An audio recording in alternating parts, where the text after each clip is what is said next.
Hello guys. तर आज होती आषाढी एकादशी. तर एकादशीचा तुम्हा सर्वांना खूप खूप शुभेच्छा. तर नेहमीप्रमाणे मी आज निघाले ऑफिसला आणि लॉग इन झाल्यानंतर मी माझं वर्क कंप्लीट करून घेतलं.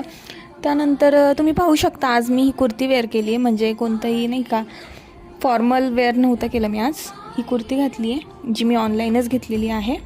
आणि त्यानंतर खूप साऱ्या गप्पा वगैरे झालं, काम झालं. आणि आज कोणीही नाश्ता केला नव्हता बिकॉज सगळ्यांना उपवास होता, त्यामुळे सर्वांना लवकर भूक लागली होती. मग आम्ही आमच्या बाकीच्या कलिगची वाट पाहिली खूप वेळ. आणि त्यानंतर त्यांचं काम झाल्यानंतर मग आम्ही सगळे एकत्रच फराळ करण्यासाठी बसलो. आणि खिचडी ही मॅन्डेटरीच असते, त्यामुळे सगळ्यांच्या टिफिनमध्ये आज खिचडीच होती. त्यासोबत दही, चिवडा आणि साबुदाणे वडे देखील होते. आणि जेवण वगैरे झाल्यानंतर आम्ही थोडेसे बाहेर हे रील्स वगैरे शूट केले, फोटोज वगैरे काढले होते की जे अजिबात चांगले आले नाही.